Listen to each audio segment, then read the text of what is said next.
Il est si rare de voir une famille avec 11 enfants et tous ont le même handicap. Les membres de cette famille ne peuvent pas voir, ils dépendent de leur mère. Pourtant, certains d'entre eux sont si vieux. Comme ils ne peuvent pas voir, c'est devenu un obstacle pour eux qu'ils ne puissent pas obtenir d'opportunités d'emploi. Cela étant dit, c'est la mère qui est censée s'occuper d'eux et toutes les autres activités. Elle est inquiète que le jour où elle ne sera pas là, ses enfants ne puissent pas survivre seuls étant aveugles. Mais qu'est-il vraiment arrivé à tous ces enfants? Sont-ils nés aveugles ou ont-ils été ensorcelés, ce qui les a rendus aveugles? Nous avons fait un long voyage et ils sont venus dans ce village lointain au Kenya pour en savoir plus sur leur vie. C'est une famille extraordinaire. Agnès est mère de 11 enfants. Tous ses enfants, du premier au dernier, ont tous une déficience visuelle. En d'autres termes, ils sont tous aveugles. Comme elle est une mère célibataire, elle est la seule censée s'occuper d'eux malgré le fait que certains d'entre eux soient si vieux.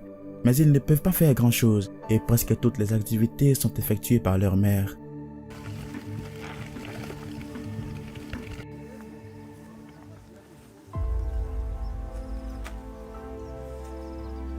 Elle doit se réveiller tous les jours et commencer à faire toutes les activités à domicile, y compris le nettoyage de la maison, le lavage des vêtements, la cuisine pour les nourrir et plus encore. Elle ne le cache pas que cela devient trop pour elle. Pourtant, elle vieillit de plus en plus et devient faible. Mais elle est obligée de tout faire parce que si elle ne le fait pas, personne d'autre ne le ferait à sa place. Après avoir donné naissance à mon premier enfant, pendant les 3 premiers jours, il avait pleuré et ouvert les yeux comme d'habitude. Mais après quelques jours, les yeux ont cessé de fonctionner.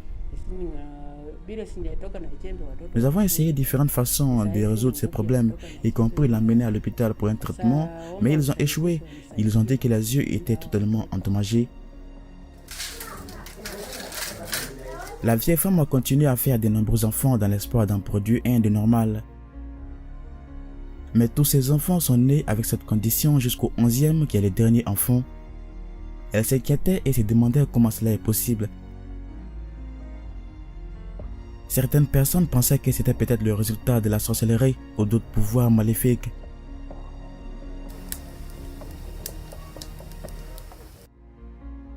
C'est un peu délicat parce que chaque fois qu'elle est enceinte, les médecins lui disent toujours qu'elle fera un bébé normal sans aucun problème de santé. Mais quand vient le temps d'accoucher, elle accouche toujours un enfant aveugle. Elle a même essayé de creuser profondément et de savoir pourquoi c'était toujours elle. Elle a demandé à ses parents si cette condition pouvait être héréditaire. Mais aucun de ses parents ou frères et sœurs n'avait jamais eu cette maladie, sauf quand ils vieillissent et commencent à perdre la vue en raison de la vieillesse. Comme n'importe quel parent, elle a amené ses enfants à l'école. Mais fréquenter des écoles normales où ils étudient avec des enfants normaux a toujours été difficile pour eux. Ils avaient en réalité besoin d'une éducation spéciale, mais cela nécessitait beaucoup d'argent que la vieille femme ne possédait pas. Au final, ils pouvaient étudier, mais ne toutefois pouvoir écrire. Simplement en mémorisant, cela n'avait pas grand impact en classe, ils n'ont pas réussi à rivaliser avec les autres. Ils se perdaient trop souvent et étaient toujours les derniers dans ces conditions. Les enfants ont alors fini par abandonner.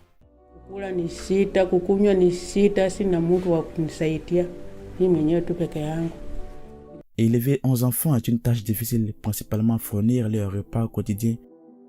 C'est d'ailleurs le défi le plus difficile auquel elle est confrontée. Ils ont besoin de manger tous les jours, pourtant ils ne travaillent pas. Personne ne leur donne des opportunités d'emploi puisqu'ils sont aveugles et tout est sur les épaules de leur mère. Survivre est une tâche difficile. Elle est ici pour demander le soutien dont elle a besoin. Quelqu'un qui peut former et enseigner à ses enfants certaines compétences qui les aideraient à survivre au cas où elle deviendrait trop âgée pour travailler pour eux ou les jours où elle ne sera pas là. Elle craint que si elle mourait aujourd'hui, cela ne prendra pas trop de temps avant que ses enfants commencent à mourir de faim l'un après l'autre parce qu'elle est la seule à s'occuper d'eux. Elle demande aussi aux gens de l'aider à obtenir de la nourriture pour nourrir ses enfants. My name is Simiyu Joseph. Simiyu Joseph, 32 ans, est le sixième de cette famille de 11 enfants.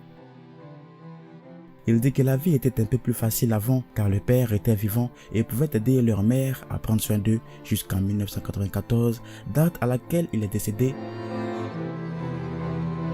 Il dit qu'au moment où ils ont perdu leur père, la vie a commencé à s'aggraver de jour en jour et qu'ils se sont retrouvés à faire des choses qu'ils n'auraient jamais pensé faire un jour, pour des raisons de survie comme mendier. We have to go to the street so that we eat. Ils doivent tous se réveiller et après avoir pris le petit déjeuner, ils vont rapidement dans la rue, s'assoient quelque part et mendient. Et si par chance un bon samaritain passe par là, ils obtiennent quelques pièces qu'ils apportent ensuite à leur mère qui les nourrit.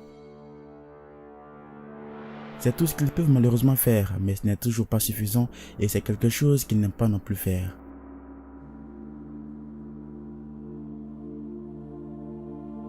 Malgré les défis de la vie, le jeune homme de 32 ans s'est marié et il est maintenant père de 3 enfants. Il dépend aussi de sa femme, qui est celle qui doit travailler et subvenir aux besoins de la famille. C'est une tâche difficile puisqu'elle n'a pas de bons emplois rémunérés. Majina naitwa Kaka Wafula ama Milton Wafula ukipenda. Il s'appelle Wafula, le 5e parmi les 11 enfants. Il a 35 ans. Il dit qu'ils ont tous de la chance d'avoir encore une mère attentionnée qui fait tout pour eux pour les voir survivre. Il demande à Dieu de bénir leur mère et de l'aider à vivre encore plus longtemps. Bien que tout ne se passe pas en leur faveur, il est convaincu qu'un jour, la situation tournera et qu'ils vivront une vie meilleure.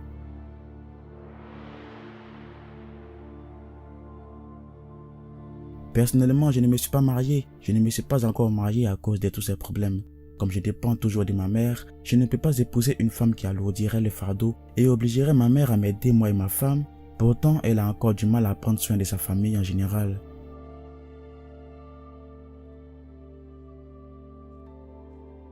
Jina ni Hilary Wafula.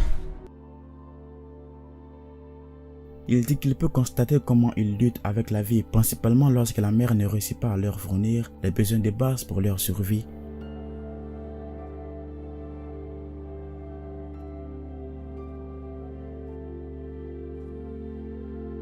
Cette famille a besoin de beaucoup de soutien pour qu'ils survivent et aient une vie meilleure, puisque leur mère ne peut pas tout faire toute seule. Vous pouvez contribuer sur le lien de Giving Life, trouvé dans la description, et épinglé dans le premier commentaire.